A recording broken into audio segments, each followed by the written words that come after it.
Today, we're going to discuss your posture, pelvic floor muscles, fascia structure, and hip alignment, and how they impact pooping. Poor posture can basically pinch off your intestines because of overdevelopment of certain muscles, shortening or thickening of fascia, and chronic muscle tension.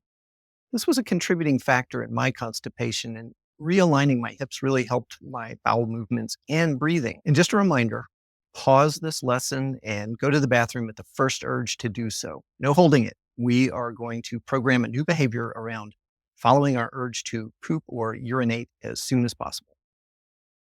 I drew this myself, and it's supposed to represent the pelvic floor. All the graphics I found for this online were a little too detailed, if you know what I mean. So now you get this. The pelvic floor is a group of muscles and fascia that surround the poop hole, the pee hole, and they help hold your guts up. So this pelvic floor thing is a big deal when it comes to pooping. So we need to tone it, stretch it, and relax it. We will be doing exercises that do just that. Pelvic floor dysfunction is where the pelvic floor has a problem that disrupts pooping, peeing, or your posture. Here are a few of the things that can cause pelvic floor dysfunction. Weak pelvic floor muscles, often from sitting a lot or a sedentary lifestyle. Tight muscles and fascia from unbalanced development or bad posture. And chronic tension from stress, trauma, and anxiety. So you know about your pelvic floor mentally, but now let's engage it and actually feel it in our body.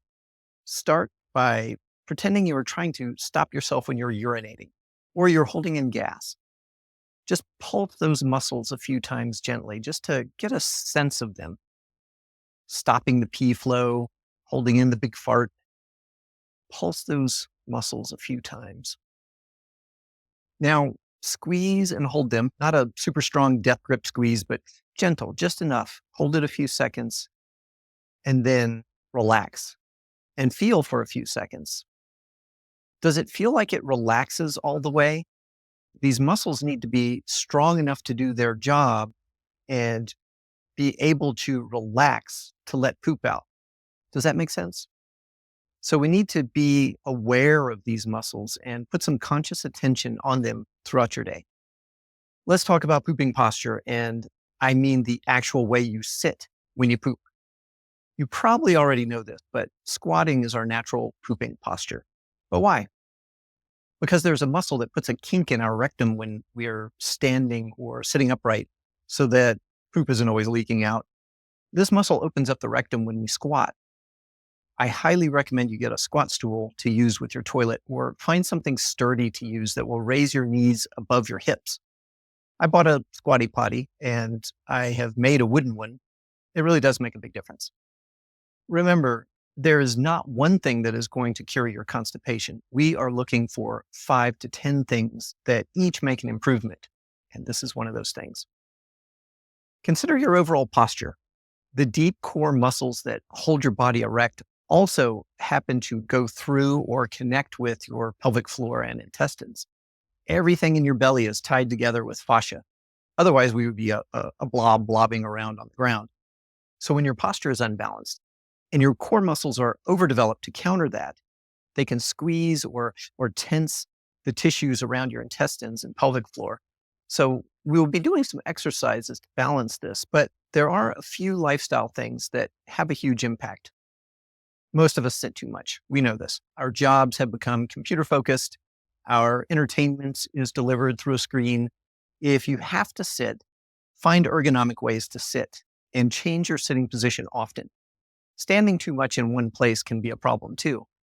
We get tired and slump to a habitual one-footed position with our hips sticking out. So you can do a quick general assessment of your posture. Stand up in front of a mirror and feel your feet. Feel where your weight is in your feet. You should be balanced with weight distributed evenly to both feet. Feel your heels and the balls of your feet and your toes. Your weight should be balanced front to back. Look in the mirror at your hips from the side. It might be hard to see, so recruit someone to look or take a picture. Is your butt poking out a lot, or is your back rounded forward? Play around with your hip tilt and see how that changes your posture. And then facing the mirror, look at your shoulders. Are they level?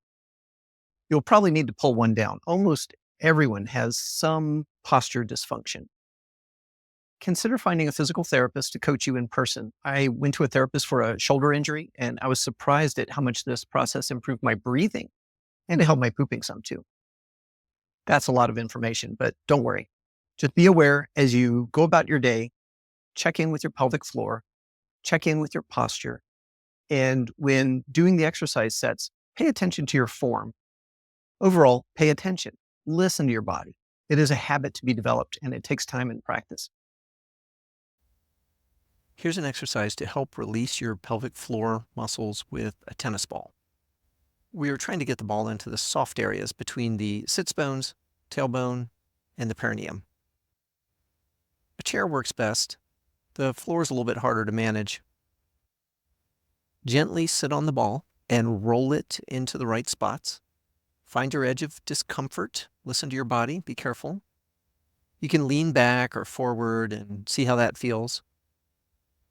I use my hands to try to support and modulate the pressure. Breathe and try to relax so the ball can sink into the muscles of your pelvic floor. About 30 seconds or so, and then move to another spot. Do this every day for a week or so and notice how you feel. I leave my tennis ball sitting in my chair, so it's always at hand. Sometimes it disappears and I have to go interrogate suspects. Good work. Thanks again for taking good care of yourself.